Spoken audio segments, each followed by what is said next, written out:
오늘도 하나님께 예배 드리시는 우리 사랑하는 성도님들 심령마다 주님의 은혜가 평강이 넘치시기를 축복합니다. 사람의 경우에 따라서 자신이 불려지기를 원하는 호칭이 있습니다. 제가 이전 사역지에서 담임 목사님은 오래전에 부목사 할 때 항상 본인을 당회장이라고 부르라고, 안 부르면 뭐라고 했어요. 그래서 제가 그런 경험을 하면서 저는 담임 목사라는 호칭이 훨씬 더 느낌이 좋아서, 왜냐하면 당회장 그러면 왠지 권위적인 느낌이 강해서 좀 부담스럽습니다. 예수님도 자신을 지칭하는 칭호가 있었어요. 사람들이 예수님을 랍비, 다윗의 자손, 하나님의 아들, 그리스도, 이런 칭호로 불렀습니다. 예수님께서 이런 칭호들을 부인하신 것은 아니지만 자신을 지칭하실 때는 오직 하나의 칭호를 사용하셨어요. 그게 뭐냐면 인자라는 칭호였습니다. 당시 사람들에게 이것은 굉장히 생소했어요. 그래서 제자들이 예수님을 부를 때 한 번도 인자님 이렇게 부른 적이 없어요. 주 이렇게 불렀고 랍비 이렇게 불렀죠. 그러면 왜 예수님은 자신을 지칭하실 때 이렇게 생소한 칭호를 쓰셨을까요? 우리는 예수님 부를 때 자동적으로 예수 그리스도라고 그렇게 입에서 자연히 나오는데, 이것은 사실 초기 기독교가 공식화한 칭호일 뿐이고 그 당시에 불렸던 칭호는 아닙니다. 예수님은 자신이 당시에 그리스도로 불려지는 것을 원치 않으셨어요. 그 이유는 정치적인 이유 때문인데, 당시에 유대인들에게 그리스도라고 하는 의미는 정치적으로 로마의 압제로부터 구원해 줄 메시아, 힘 있는 그런 사람을 정치적인 영웅을 의미했기 때문에, 그래서 예수님은 이 칭호를 전혀 쓰지를 않으셨습니다. 예수님이 자신 인자라고 부르신 데에는 적어도 두 가지의 의미가 있는데, 하나는 고난받는 종으로서의 인자예요. 또 하나는 영광 가운데 성도들과 함께 하나님의 나라를 차지하는 개념으로서 자신을 인자라고 부르셨어요.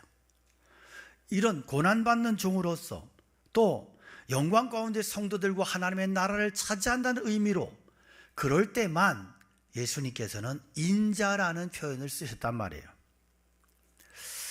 그러면 도대체 인자가 누구냐 하는 거예요. 예수님께서 제자들에게 일관되게 말씀하신 것은 인자가 들려야 된다, 위로 들려야 된다 하는 거였는데, 이게 뭔 의미인지 당시 유대인들은 잘 알고 있었어요. 내가 땅에서 들리면 모든 사람을 내게로 이끌겠노라 하시니, 이렇게 말씀하시는 하심은 자기 어떠한 죽음으로 죽을 것을 보이심 이러라. 이에 무리가 대답하되 우리는 율법에서 그리스도가 영원히 계신다 함을 들었는데 너는 어찌하여 인자가 들려야 하리라 하느냐? 그렇다면 인자는 누구냐? 이렇게 질문을 합니다. 인자가 들린다 이 말은 죽음을 말해요. 특별한 죽음을 의미하는데, 사람을 들어서 높이 달아서 죽이는 그런 공개 처형을 말해요. 예수님께서 자신에 대해서 들려야 된다 말씀하시니까 사람들이 질문을 해요. 율법에는 그리스도의 통치가 영원하다 했는데 왜 자꾸 죽는 얘기하냐? 왜 공개 처형당한다는 얘기하냐? 인자가 들려야 된다 이런 얘기를 하는데, 그럼 도대체 인자가 누구냐 하는 거예요. 이것은 당시의 사람들에게 아주 중요한 질문입니다. 왜? 만약에 이분이 자기들이 생각하는 기대하는 그리스도가 아니라면 꽝인 거야. 떠나야 돼. 기대할 게 없어. 그들이 한 일이 뭐냐면 예수님 입성하실 때 호산나 호산나 외쳤어. 사실 교회력으로 우리가 종려나무 가지를 흔들어서 그래서 종려주일이라고 지키지만 정확하게는 고난주일이에요. 왜냐하면 종려나무 가지의 의미, 그들의 종려나무 가지를 흔든 의미는 세속적인 영광이에요. 정치적인 영광, 자기들의 기득권의 회복이에요. 그런 것이기 때문에 십자가와는 정반대의 대척점에 있기 때문에 그렇습니다. 그들은 얼마든지 주님을 떠날 수 있었고 주님을 떠난다고 해도 손해볼 게 전혀 없는 사람들이에요. 그들이 예수님 따라온 그 이유는 로마로부터 자신들을 구원할 자 그리스도라고 그렇게 예수님을 믿었기 때문입니다. 그런데 예수님께서 자꾸만 세상 말로 재수 없이 들려야 된다, 인자가 들려야 된다 이러니까 이들이 심각해진 거예요. 그래서 그래도 우리가 따라가야 돼? 그럼 우리가 따라갈 필요 없는 거 아니야? 이렇게 된 거예요. 이제 결단해야 돼요. 높이 십자가에 달려 죽으실 분을 계속해서 호산나 호산나 그러면서 그래도 호산나 그럴 거냐, 아니면 빨리 포기하고 믿음을 포기하고 다른 편에 설 것인가 결단해야만 되는 거예요. 그래서 그들은 예수님 향해 질문해요. 당신은 우리가 볼 때는 선자요 그리스도인데, 아니 율법에는 그리스도라면 영원히 계시다 그랬는데 어떻게 자꾸만 인자가 들려야 된다, 죽는다는 얘기를 계속하냐? 도대체 인자가 도대체 누구냐? 여러분, 우리가 예수님 믿는 것은 단순히 예수님의 교훈을 받는 것이 아니라고 하는 것을 안다면 예수가 누구냐 하는 이 질문은 굉장히 중요한 질문이에요. 우리가 신앙생활 열심히 하고 신앙의 깊이가 생기면 생길수록 우리의 믿음의 수준이 격이 달라져요. 깊이가 달라져요.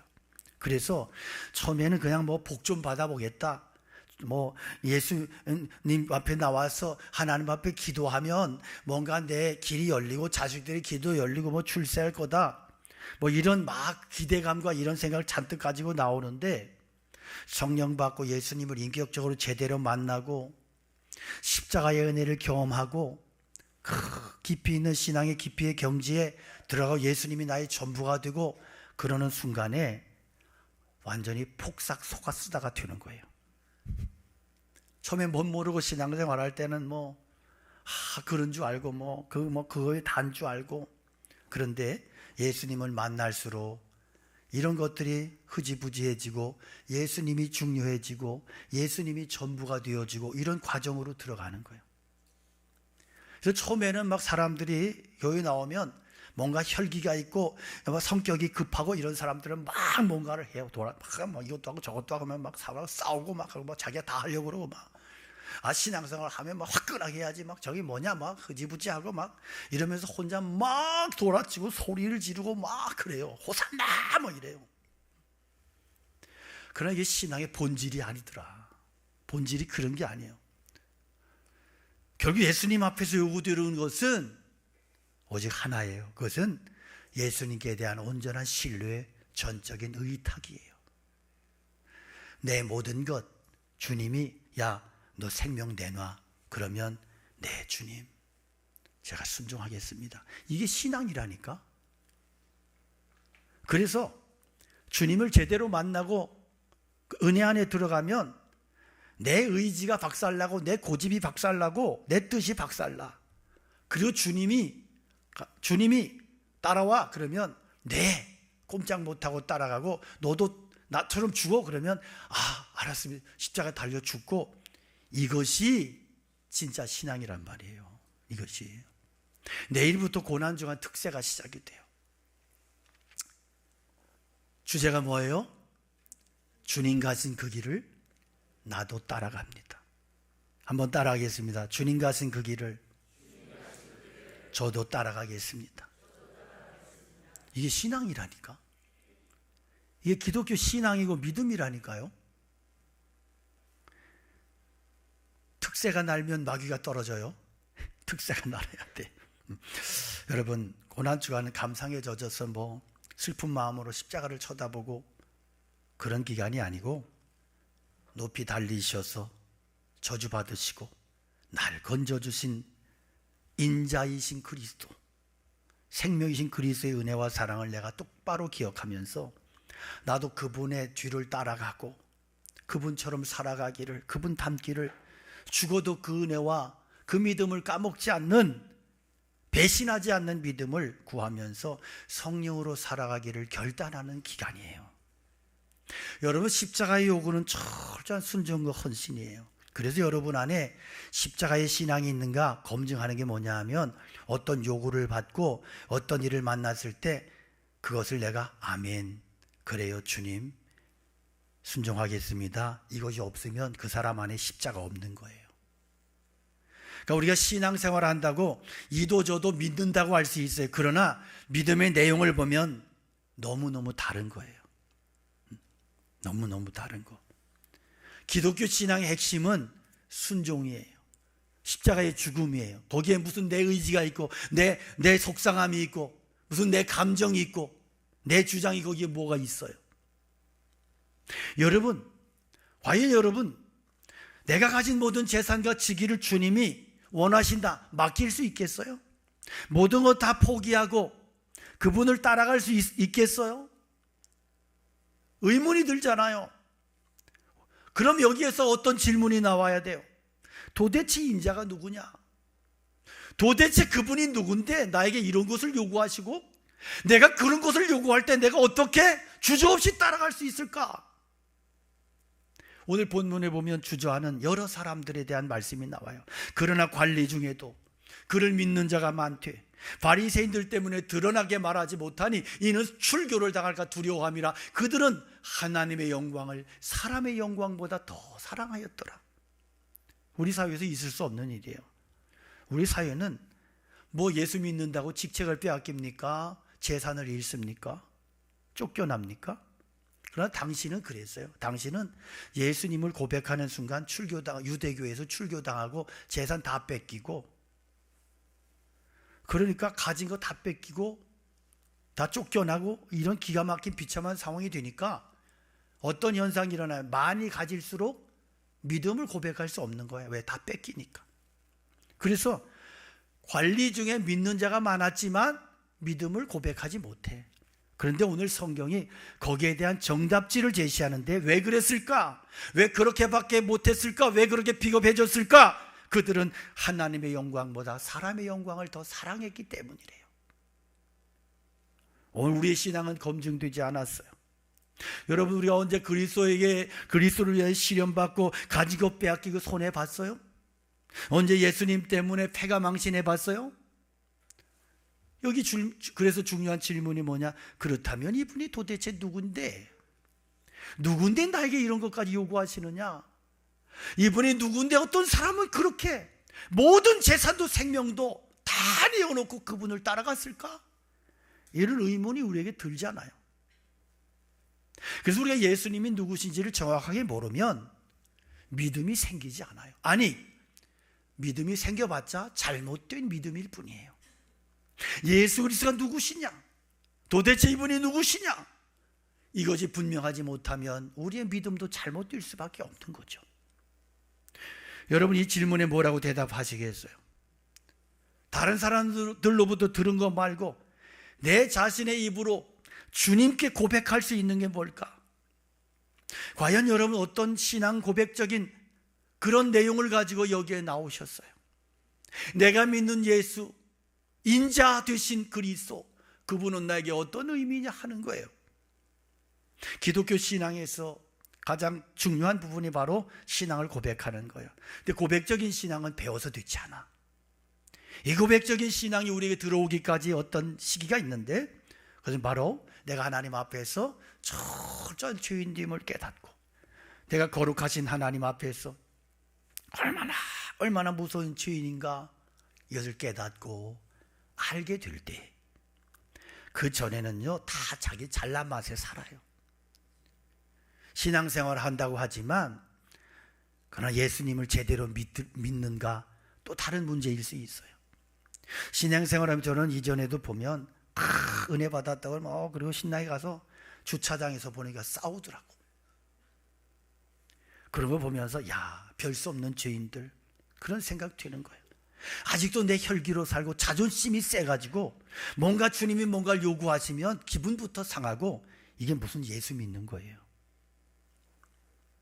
예수 믿기 전에는 분노가 아주 댕천하고, 그래서 그 분노가 자기가 굉장히 잘한 건 줄 알아.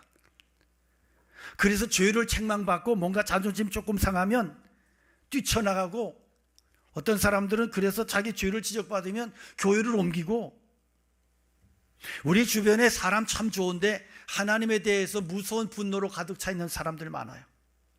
그 사람들은 하나님과 지금 싸우고 있는 거야. 하나님 믿고 있는 거 아니에요.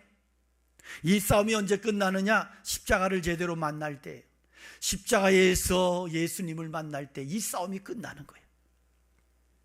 거기에서 자기의 죄성과 더러운 죄성과 부패한 인간성과 교만과 온갖 더러운 악한 죄악들을 발견하고, 제가 죄인입니다.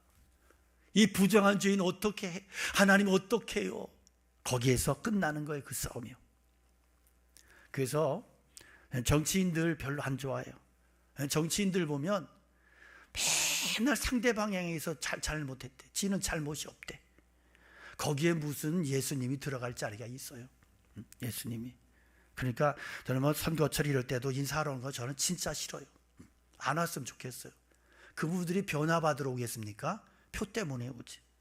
그러니까 저는 예수 그리스도의 십자가, 그 십자가를 내가 1대1로 개인적으로 만나는 사건, 이것이 복음이고 교회는 이 사건이 일어나야 되는 곳이에요. 여러분에게 이 사건이 일어나야 돼요.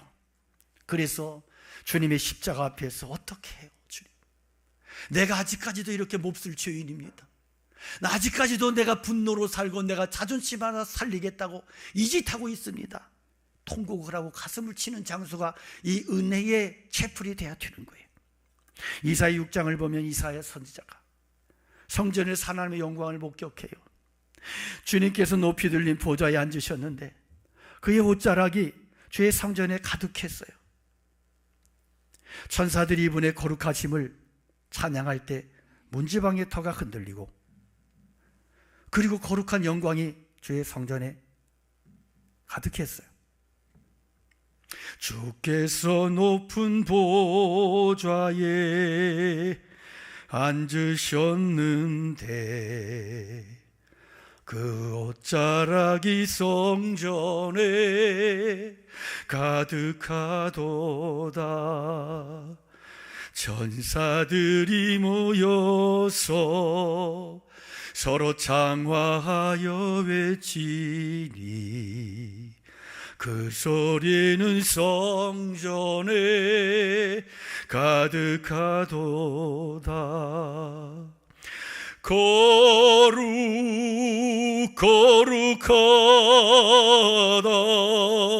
만국 내 여호와, 그 영광이 온 땅에 충만하시도다.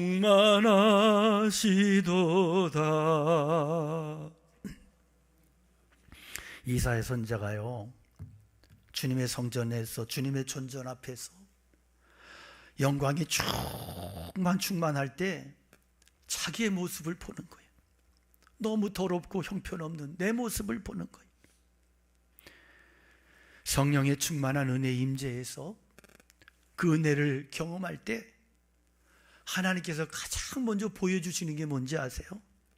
내 못난 모습이에요. 그 앞에서 내 걸레 같은 의가 박살이 나는 거예요. 거기에서 내가 할 수 있는 고백이 하나밖에 없어요. 주님 어떻게 해요? 주님 나의 죄를 어떻게 해요? 내가 어떻게 하면 좋아요? 이 몸부림치고 발버둥치며 거기에서 인격적으로 예수님을 만난 자만이 겸손하여질 수 있고 주님의 말씀 앞에, 명령 앞에 순종할 수 있는 믿음이 거기에서 생기는 거예요. 거기에서 이사야 선지자가 그렇게 죽게 되었다고 탄식할 때 숯불을 쥐해서 입술에 대요. 죄가 사해지고, 그래서 오늘 본문에서 사도 요한이 그것을 가리켜 그리스도의 영광이다 증거예요. 이사야에게 이렇게 말한 것은 주의 영광을 보고 주를 가리켜 말한 것이다. 할렐루야. 예수님께서는 이 인자가 누구냐 묻는 그들에게 잠시 동안 빛이 너희 중에 있으니 말씀하셨어요. 이 말씀은 그들에게 빛이 비추는 시간이 아주 짧다는 거예요. 성경의 빛이라는 말이 여러 가지 뜻을 나타내는데요, 오늘 본문에서의 빛은 구원의 주 되신 예수 그리스도께서 곧 빛이 되심을 말씀하세요. 그래서요, 죄로 얼룩진 어두운 인생에 빛이 되시는 예수님이 들어가면 영적인 지진이, 각성이 일어나. 이 그리스도를 영적으로 만나게 되면 내 안에 어두웠던, 감추었던 그 더러운 것들이 다 드러나게 되는. 누가복음 5장에 보면 어부였던 베드로에게 예수님이 찾아오세요. 예수님을 인격적으로 만나게 될 때 베드로가 뭐라 그래요? 무릎 꿇고 주여 나는 죄인입니다. 주님 같은 분이 나와 같이 할 수 없다고 나를 떠나달라고 그래요. 빛이 되시는 주님이 들어가니까 자기의 연약함이, 부정함이 보이는 거예요. 바울 사도에게 예수의 빛이 들어갔더니 핍박자 사울이 끝까지 목숨 걸고 주의 복음을 증거하다가 죽는 순교자 바울로 바뀌어지는 거예요. 빛이 있을 동안은 하나님이 주시는 구원의 기회를 말해요. 주님께서 그들에게 찾아오셔서 말씀하시고 권면하시는 그 기간, 복음 듣고 변화될 기회의 그 시간이 바로 빛이 있을 동안인 거예요. 예수님은 이 구원의 기회가 매우 짧대요. 빛이 있을 동안에 다녀 어두움에 붙잡히지 않게 하라고요. 무슨 말씀이 빛이 있을 동안에 빛과 함께 움직이라는 거예요. 빛이 있을 동안에 결단하고, 그리고 청산하고, 잘못된 것들을 고치고 바로 잡으라는 거예요. 빛이 있을 동안에 적극적으로 움직여라, 순종해라. 그들은 이미 성경 알고 있어요. 자신들이 얼마나 하나님께로부터 멀리 떠나 있는지도 알았어요. 그러면 결단해야 되는데 결단하지 않았을 때 그들은 이 기회를 영원히 잃어버리고 말았던 거예요. 우리도 그럴 수 있습니다. 복음은요, 한 사람에게 오랫동안 머물지 않아요. 기회는 늘 있는 것이 아니에요. 십자가 구원의 복음을 적극적으로 믿고 받아들이지 않을 때 하나님께서는 그런 교만한 인생들에게 더 이상 복음을 구걸하지 아니하시고 그 복음의 문을 닫아 버리시는 거예요. 이는 선자 이사야의 말씀을 이루려 하심이라. 이르되 주여 우리에게서 들은 바를 누가 믿었으며 주의 팔이 누구에게 나타났나이까 하였더라. 그들이 능히 믿지 못한 것은 이 때문이 곧 이사야가 다시 일러스되 그들의 눈을 멀게 하시고 그들의 마음을 완고하게 하셨으니, 이는 그들로 하여금 눈으로 보고 마음으로 깨닫고 돌이켜서 내가 고침을 받지 못하게 하려 함이라 하였음이더라. 여러분, 자기 스스로 결단할 순간이 와도 세상 욕심 때문에 미루고 외면하고 그럴 때 우리에 나타나는 현상이 마음이 자꾸 완고해지는, 강팍해지는 거예요. 은혜의 자리를 외면하고 은혜의 자리를 가볍게 여기고 우습게 할 때 우리의 마음이 말할 수 없이 완고해져요. 그래서 은혜를 받고 싶어도 은혜 받을 수 없는 시기가 온다고.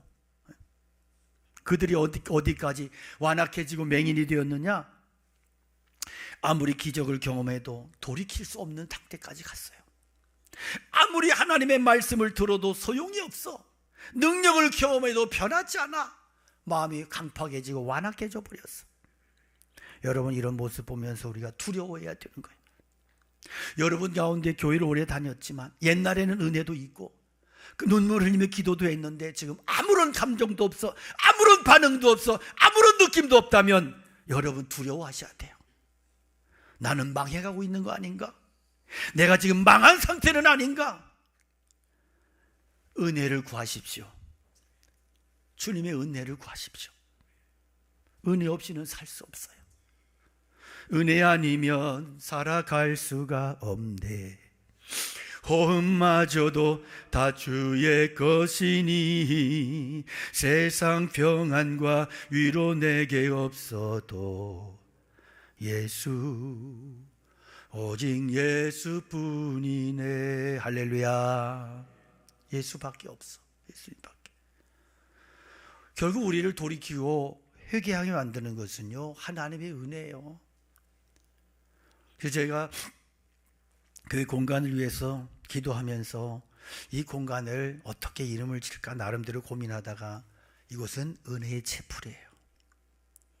여러분, 이 공간을 통해서 은혜가 회복되기를 축복합니다. 주님의 은혜가 비와 같이 내려서 우리의 강팍하고 완악하고 교만한 심령을 변화시키시는 역사, 성령의 강 같은 은혜가 흘러넘치는 그런 역사가, 구원의 은혜의 역사가 이곳에서 충만하기를 축복합니다. 내 사람들이, 하나님께서는 어떤 사람에게 이런 기회를 계속 주시느냐? 은혜의 메마른 은혜를 사모하는 심령이 가난한 사람. 그래서 여러분들이 예배당에 올 때 폼 잡고 오시면 안 돼. 은혜를 구하십시오. 집에서 나올 때에도 주님, 거울 보면서 이거 하지 말고 거울 딱 보면서 주님, 세상에서 믿음 팔아먹고 못된 짓 하던 죄인이 은혜의 체프를 향하여 나아갑니다. 오늘 저를 만나주시고 저의 본질을 보게 하시고 나를 변화시켜 주시옵소서. 기도하고 오십시오. 꼭 그렇게 하십시오. 안 그러면 삼손꼴 나는 거예요. 자기 머리털에서 능력이 나온 줄 알고 머리카락 쉰날리며 이러고, 그러다가 결국은 망하고 눈알 뽑히고. 여러분, 옛날에 받은 은혜 가지고 노루친 막대기 3년 울고 먹는다고 그러지 말아요. 노루친 막대기 3년 울고 먹는다고. 노루 사냥하다가 노루가 확 빠져나가니까 막대기로 노루 궁뎅이를 한 대 때렸어. 노루가 좀 묻었잖아. 너무 아까워. 노루 놓쳤어. 그걸 가마솥에 넣고 3년 울고 먹는다. 은혜 조금 코딱지만큼 받아놓고 내가 옛날에는 그래도 기도하면서 눈물 좀 흘려봤다고 그러지 말아요. 지금 없으면 끝난 거야. 완악하여진 거야. 여러분, 세상 것 다 잃어도 예수님 잃지 마셔야 돼요. 우리가 은혜를 사모할 때 성령님이 임재하시고 성령님이 함께 하셔요. 그가 성령의 사람이 되게 되고 성품이 바뀌고 가치관이 바뀌고 하나님의 백성으로 살아가게 되는 것입니다. 여러분, 그래서 구원받은 인생, 주님과 함께하는, 주님이 함께 하시는 인생은 당당한 거예요. 세상을 살아가지만 가진 게 별로 없지만 당당할 수 있는 거예요. 어차피 이 땅의 것들요 금방 없어져요. 화무시 비룡, 건불 10년이야. 권력이 10년을 못 가. 그거 대통령요 5년 해먹고, 우리나라 대통령 다 깜빵 가요. 그거 해먹겠다고 그저, 아이고, 그걸 뭐 해먹을 사람도 또 있어야 정치도 하지. 나 같은 사람이 있으면 뭔 정치가 어떻게 되겠어. 그런데 정신 차리십시오. 그 허우대 헛개비 같은 그런 것에 그저 날뛰고 방황 그러지 말고, 내 안에 생명이신 그리스도가 있으면 다 괜찮아. 다른 것 아무것도 아니야. 내 안에 생명이신 예수 그리스도, 그분만 있으면 충분합니다. 할렐루야. 예수면 충분하다. 오늘 그 믿음이 우리 가운데 회복되기를 축복합니다. 긴 세월 방황하며 살고 의미 없이 살았다면 여러분, 예수님 꼭 만나시고 예수님의 은혜를 사모하시고 성령님 그 역사하심을 간절히 구하며 매일매일을 살아갈 수 있기를 축복합니다. 바울 사도가 바다에서 풍랑 만나 죽게 됐을 때 주님께서 성령으로 말씀하세요. 두려워 마라. 걱정 붙들어 매. 너희 중에 한 사람도 죽지 않을 거야. 276명이 배를 타고 배가 엎치락 뒤치락해요. 다 절망에 실망에 막 이렇게 죽음의 공포에 떨고 있을 때 바울 사도가 거기에 딱 일어나, 가운데 딱 일어나더니 큰 소리로, 여러분 안 죽어, 안 죽어. 걱정 마라. 어젯밤에 나에게 하나님 말씀하셨어. 너희들 하나도 죽지 않는다고. 나는 그 하나님을 믿는다고. 그러므로 여러분이요 안심하라. 나는 내게 말씀하신 그대로 되리라고 말씀하신 그 하나님을 믿노라. 할렐루야. 거기에서 바울 사도의 영권이 하늘을 찌르는 거예요. 그리고 실제로 다 살았거든요. 여러분, 그 능력 앞에 모두가 무릎 꿇는 거예요. 오늘 우리 안에 이러한 은혜가 임하기를 축복합니다. 이미 빛 되신 주님을 믿습니까? 그렇다면 더 큰 믿음을 구하십시오. 더 많은 빛, 충만한 빛, 능력의 빛을 구하십시오. 그 빛으로 세상 끝날까지 승리하는 삶을 살아갈 수 있기를 축복합니다. 그런 기도하시고 주님 역사하시고 영광 받으시는 복된 인생들로 살아가시기를 주님의 이름으로 축원합니다. 우리 함께 찬양 올려드립니다.